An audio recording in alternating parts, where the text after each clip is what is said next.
Imagine floating in the vastness of space, and you feel that familiar pressure building in your stomach. You think, time to burp. But wait, there's no sound, no relief. In microgravity, gas doesn't rise like it does on Earth. Instead, it forms bubbles that float around in your stomach.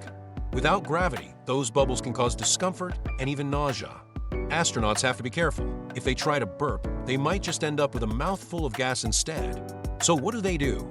They manage their diet, avoiding carbonated drinks and heavy meals before a mission. It's a wild twist on a simple human function, showing just how different life is beyond our planet. So, next time you feel that urge, remember, in space, it's a whole different ballgame.